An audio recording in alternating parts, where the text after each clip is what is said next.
અને એમાંથી એક ખૂણામાંથી ચાંદીના પતરા જેવી દાઢી અને રૂની પૂણિયું જેવા માથાના કેસ કલાબ 60 વર્ષ ઉંમરનો બુઢો છો ઉભો ભાઈ હો. અને ઉભો થઈને પડકારો કર્યો, હે બાઉદીનભાઈ, બાઉદીનભાઈ કે હા કે બાઉદીનભાઈ ન હોય ને તેથી કકરાવાના ન હોય મારા બાપ, અને ન હોય તેથી કકરાવાના ન હોય શબ્દ જ્યાં બાઉદીનના કાને પડ્યો પણ ત્યાં તો ગડગડતી દોટ મૂકીને એને ભૂતકાળ યાદ આવ્યો. બાઉદીનભાઈ મને ઓળખ્યો?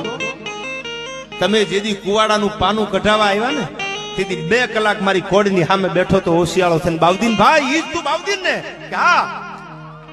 તેથી તારા ખીચામાં રૂપિયો હતો? કે ના.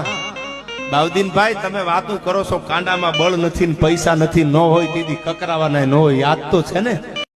અને એમાંથી એક ખૂણામાંથી ચાંદીના પતરા જેવી દાઢી અને રૂની પૂણિયું જેવા માથાના કેસ કલાબ 60 વર્ષ ઉંમરનો બુઢો છો ઉભો ભાઈ હો.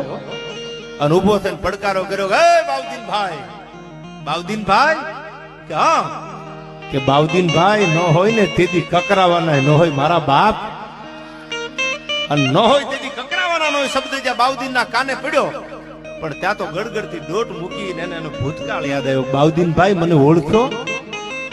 તમે જેદી કુવાડાનું પાનું કઢાવા આવ્યા ને તેથી 2 કલાક મારી કોડની સામે બેઠો તો હોશિયાળો થઈને, બાઉદીનભાઈ ઈ જ તું બાઉદીન ને? કે હા.